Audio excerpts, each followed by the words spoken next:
আসসালামু আলাইকুম গাইস, সবাই কেমন আছো? তো আশা করছি ভালো আছো। তো আমিও ভালো আছি। তো ফির একটা ভিডিও নিয়ে চলে আসলাম তোমাদের মাঝে।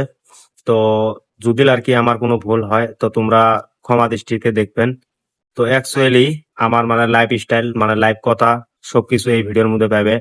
আর তার ভিতরে যেগুলো ভিডিও আমি বানাবো মানে সব ধরনের মানে লাইন টু লাইন বাই মানে যাব, যেটাতেই ছাড়বো ফির ওটাতেই স্টার্ট করবো। তো যদি আমার মানে জীবনের কিছু অংশ তোমাদের কাছে ভালো লাগে, প্লিজ পেজটা ফলো করে দিবে, আমাদের সাথে থাকবে আমার। তো অ্যাকচুয়ালি হল কথাটা, আমি যখন আর কি শুরু মানে 8-10 বছর বয়স, তখন তো স্কুল টিস্কুল তো পড়ি নাই। তো আমার বাপ কৃষক, আর কৃষকের ঘরত আমার জন্ম। তো তার ভিতরে আমার গরু আছিল। গরু নিয়ে সকালবেলা আমার বাহে মানে মানে হাল বাইছে, আগে জমির মধ্যে হাল বয়ে আবাদ করছে। তো আমি সাথে আর কি গেছিলাম। তো সাথে যা দেখছি, তো কিছুদিন আর কি ওইভাবে যাওয়ার পর তো মানে হাল বাওয়ানি দেখি বা আমিও শিখছি কিছু। তো আমিও আর কি হাল বাইছি। তো তারপরে হচ্ছে তা আমার মা আর কি ভুঁইয়ত যে মানে ভাত নিয়ে যায়। তো ভাত নিয়ে গেছিল, তো আমার বাবা কি করছে মানে মানে হাল খাড়া করে ভাত খাইছে, তো গরুটা শুচ্ছে।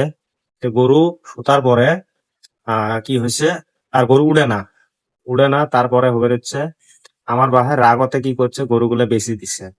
বেশি দেওয়ার পর এখন তো আমারও কাম কাজ নাই। আর তার ভিতরে আমি শুরু আর স্কুলও তো যাই নাই। তো আমার বাপের আর গরু নাই। তো পরে কি করলাম, তোমরা বিশ্বাস করবেন না, মানে 1500 টাকার মধ্যে আমি 1 বছর মানুষের বাড়ির মধ্যে কষ্ট করছি। মানে গরু চড়াইছি, হাত কাপড় দিছে, তার ভিতরে বছরের মধ্যে 1500 টাকা দিছে। তাহলে দেখো আমার জীবনত আমি কত কষ্ট করছি। তাহলে চিন্তা ওইভাবে একটা না, একদিন না, 2 দিন না, 5টা বছর আমি মানুষের বাড়িতে কষ্ট করছি। তাহলে চিন্তা করে দেখিও আমার জীবনত কতটুকু কষ্ট গেছে। তো তার ভিতরে কিছুদিন যাওয়ার পরে যখন আমরা বড় হলাম, মানে আরো এক মানে মানুষের বাড়ির মধ্যে মানে চাকরি থার জন্য গেছিলাম। তো আমরা কই চাকরি। তো পরে আমার যেটা বড় যেটা বউনাই আছে মানে বোন জামাই যেটা আছে, তো উনি গেছে আমাকে বলি আর মানে যাবে দিবেন নাই, মানুষের বাড়ির মধ্যে থাকতে দিবেন নাই। তো তারপরে তার ভিতরে হচ্ছে মানে কি কয় বিদেশত নিয়ে যাবা। ও করে মিস্ত্রি কামত নিয়ে যাবা। ওইভাবে আর কি কিছুদিন গেল এইভাবে। তো 15 দিন তার সাথে আর কি বিদেশত গেলাম, মেঘালয়। যা কাম কাজ করলাম, কাম কাজ করার পরে মানে টেহাটুয়ে দেয় নাই। তো কাম কাজ করলাম আর কি। তো করার পরে বাড়িতে আসলাম, বাড়িতে আসার পরে অন্য জায়গায় কামত গেলাম। তখন হাজিরে দিত কত, 70-75 টাকা দিত আর কি, 75। তো পরে ওইভাবে কিছু, তো হাজিরে কম হলেও তো আগে আর কি নিজে বেড়াইছি। আমার এই যে আসাম যেটা গুয়াহাটি কয়, গুয়াহাটির মধ্যে কাম করছি। তো এখনো করি আছি। তো অ্যাকচুয়ালি মানে তোমরা সাপোর্ট করবে, আমার সঙ্গে আর কি তুলে ধরার চেষ্টা করুম এক মুরের ঠাই। আর এড়া কথা বিশেষ করে কই, মানে ভিডিও যে বানাম, যে জায়গার থেকে হয়তো ছাড়লাম ওই জায়গার থেকে ফির স্টার্ট করা লাগবে।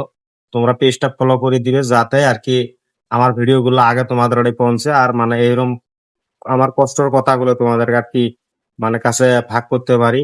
আর তার ভিতরে হচ্ছে আমার যত লাইফ মানে লাইফের যত ঘটনা হয়ে গেছে সব কম তোমাদের কাছে। আর কেবল খালি স্টার্ট, মানে এমনও হতে পারে তোমরা আমার কথা শুনি হয়তো কানতেও পারো, কোনো গ্যারান্টি নাই। মানে আমার এত কষ্ট গেছে। তো সেই জন্য বলছি তোমরা পেজটা ফলো করে দিবে, তোমাদের কাছে এটাই রিকোয়েস্ট। তো আজকের মতন এইখানে বেশি আর কথা না কই, ভিডিও বেশি লং হয়ে যাবে হচ্ছে। তো তোমরা পাশে দাঁড়াবেন, এমনকি সাপোর্ট করবেন।